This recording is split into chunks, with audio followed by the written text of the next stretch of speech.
Bonjour à toi. Avant de commencer cette vidéo, je t'invite à t'abonner à cette chaîne YouTube si ce n'est pas encore fait.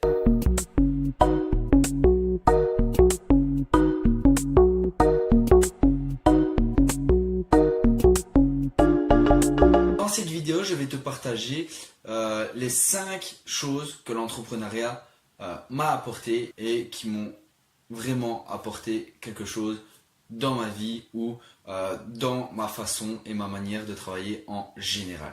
La première chose que l'entrepreneuriat a pu m'apporter, c'est la persévérance. Tu n'es pas sans savoir qu'un entrepreneur qui n'est pas persévérant dans ses actions au quotidien ne tient pas sur la longueur et malheureusement n'aura pas un business pérenne. Ce que la persévérance m'a apporté aussi, c'est le fait de ne pas abandonner au premier échec, comme je viens de te le dire, et aussi de garder le cap dans ce que je voulais faire.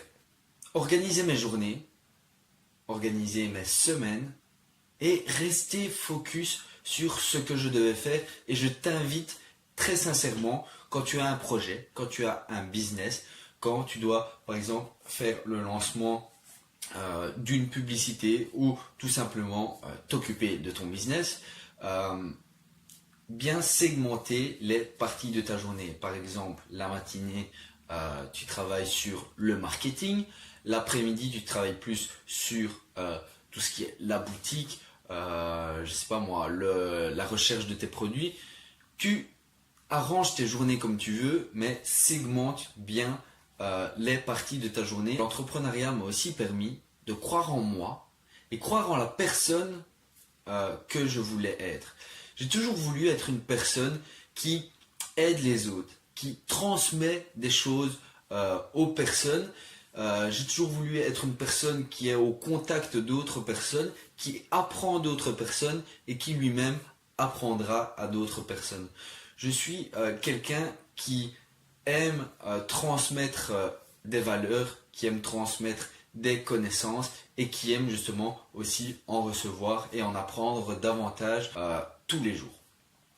La deuxième chose que l'entrepreneuriat a pu m'apporter, l'entrepreneuriat m'a permis de sortir de ma zone de confort, chose que je n'avais jamais faite auparavant. C'est-à-dire que quand tu sors de ta zone de confort, tu fais certaines choses, déjà premièrement que tu n'aurais jamais pensé faire en restant dans ta zone sécuritaire, mais deuxièmement, et pas des moindres, c'est que tu, je ne vais pas dire est le meilleur, mais tu excelles quand même assez bien dans les choses que tu fais et que tu n'aurais jamais pensé pouvoir faire. Je vais te prendre un exemple qui m'est arrivé à moi, donc c'est un retour d'expérience qui m'est arrivé à moi, et pour bien que tu visualises la chose. Il y a quelques mois d'ici, quand j'ai voulu lancer ma première boutique en dropshipping, j'ai très vite été repris par la réalité des choses, c'est-à-dire que en Belgique, dans mon pays, il te faut le certificat de gestion de base pour pouvoir ouvrir une société ou une entreprise, quelle qu'elle soit. Je n'avais pas ce certificat de base et du coup, on m'a dit, tu as deux solutions, tu as deux opportunités qui s'offrent à toi. Première opportunité, tu le passes devant le jury central. Deuxième opportunité, tu prends des cours du soir pour suivre des cours de gestion. Chose que je n'avais pas le temps de faire, prendre les cours aller à des cours du soir, je n'avais pas le temps. Du coup, j'ai choisi l'option autodidacte et étudier moi-même pour aller passer mon examen de gestion au jury central. Du coup, j'ai pris une formation sur internet et j'avais plus ou moins entre 200 250 pages à étudier et je me suis donné un mois pour étudier ces 250 pages, chose que je n'avais jamais faite auparavant, mais pourtant j'ai réussi à le faire. J'ai réussi à le faire et c'est là que je veux en venir. Je suis sorti de ma zone de confort car le maximum de pages que j'avais déjà étudié en une seule fois, c'était 20 pages maximum. Et ici, j'en ai étudié 10 fois plus. Donc, c'est vraiment énorme. Et j'ai très bien fait ça en un mois même un peu moins d'un mois. Je pense en 20 jours, j'avais étudié les 200 pages. Et c'est en sortant justement de ma zone de confort que j'ai pu réaliser cette chose. Si j'étais resté dans ma zone sécuritaire, jamais je n'aurais pu réaliser cette chose. La troisième chose, justement, que l'entrepreneuriat m'a apporté, c'est l'autodidaxie, comme je viens d'en parler précédemment. C'est le fait d'être autonome, que ce soit dans ses business, que ce soit dans ses projets ou même dans sa vie privée. L'autodidaxie est une qualité en soi non négligeable pour tes business ou tes projets.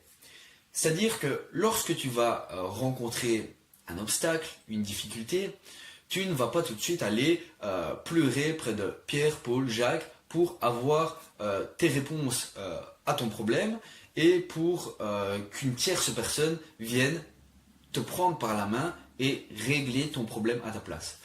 J'ai choisi plus le côté de se former par soi-même. Donc c'est-à-dire, voilà, je rencontre quelques problèmes qu'ils soient. Soit je lis un livre qui va me permettre de résoudre mon problème, soit je vais regarder des vidéos, chercher sur internet, vraiment faire une recherche approfondie pour avoir la solution à mon problème. Et si je n'ai toujours pas trouvé la solution à mon problème, je vais regarder sur internet s'il n'existe pas une formation que je pourrais acheter pour régler mon problème. Et la vente de formation, pour moi, est un business pour lequel je vais me lancer quand j'aurai acquis une certaine quantité de connaissances et quand je me serai spécialisé vraiment pour un domaine en particulier. Je n'ai pas encore le domaine dans lequel je vais me spécialiser, mais je compte bel et bien faire de l'infoprenariat par la suite des choses. La quatrième chose que l'entrepreneuriat m'a apporté, c'est me rendre compte de ce que je pouvais réellement faire, jusqu'où je pouvais aller. Et c'est là que ça devient intéressant, c'est que moi, vous, n'importe qui, on est tous capables de réaliser de grandes choses. Prenons, je vais prendre un seul exemple pour n'en citer qu'un. C'est une personne qui m'inspire réellement, c'est Chris Gardner. Donc c'est un mec qui vivait dans la rue. Enfin, au départ, il vivait, je vais pas dire très bien, je vais pas dire très pauvre, il était dans la moyenne. Il s'est retrouvé dans la rue et du jour au lendemain, avec son fils, le mec, il avait deux solutions qui s'offraient à lui. La première, c'était de se lamenter sur son sort. Et à ce moment-là, il restait dans la rue, son fils restait dans la rue, et puis point barre.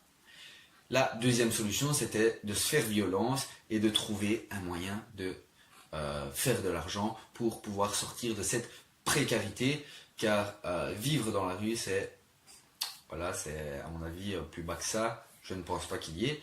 Et le mec-là, il est devenu multimillionnaire, voire peut-être même milliardaire, en partant vraiment de zéro.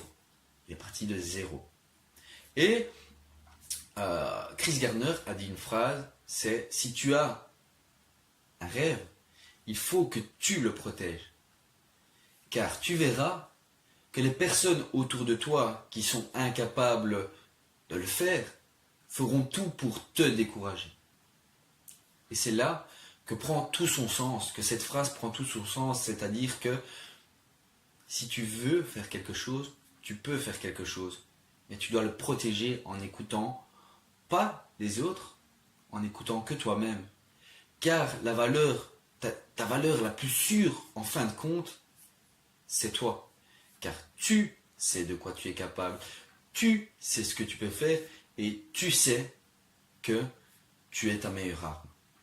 Et à partir du moment où tu développes ton mindset à cet état d'esprit, tu peux réaliser de très grandes choses. Je me rappelle, il y a 6 mois d'ici, quand j'ai commencé à m'intéresser à tout ce qui est business en ligne, entrepreneuriat, je me suis dit, la première chose à travailler pour moi, c'est le mindset. C'est vraiment une chose primordiale, et pas des moindres, car c'est vraiment le mindset qui va te permettre d'aller loin. C'est vraiment ton état d'esprit, ta façon de penser qui va te permettre d'aller loin et qui va te permettre en quelque sorte d'avoir un business, une affaire, une boîte pérenne. Et c'est ça que tout entrepreneur veut. Je ne connais personne et vous ne connaissez personne qui ouvre un business du jour au lendemain et qui dit bon, j'ouvre un business, mais c'est pour 2 mois seulement et après je fais faillite. Bien entendu, ce n'est pas le but quand on ouvre un business. La 5e chose que l'entrepreneuriat m'a apporté et que jamais je n'aurais pensé que quelque chose pourrait m'apporter ça, c'est aimer lire. Avant d'entreprendre, je ne lisais jamais. Je voyais un livre devant moi, j'avais envie de le brûler limite. J'avais pas envie de lire. Je ne voulais absolument pas lire. Quand j'ai commencé à entreprendre, je me suis dit, il faut que je trouve une solution à mes problèmes. J'ai acheté un livre. J'ai lu ce livre. Le premier livre que j'ai acheté, c'était celui de Sébastien Cerise, 300-400 pages, enfin rentier, comment devenir multimillionnaire grâce à l'e-commerce. 300-400 pages. Je l'ai lu en 1 semaine. Il y a plus ou moins 1 an d'ici, ma prof de français m'avait donné un livre à lire, moins de 100 pages, je l'ai lu en 3 semaines. C'est vraiment une bonne image pour donner le paradoxe de quand on n'est pas intéressé par la chose, voilà, on est beaucoup moins efficace. Par contre, quand on est vraiment intéressé par ce qu'on fait, on réalise de grandes choses et on fait certaines choses que l'on n'aurait pas été capable de faire en temps normal. Donc voilà, j'espère que cette vidéo t'a plu, j'espère que j'ai pu t'apporter autant de valeur que je l'aurais souhaité. Tu peux laisser un pouce, ça fait toujours plaisir. Et je te dis à la prochaine, merci à toi.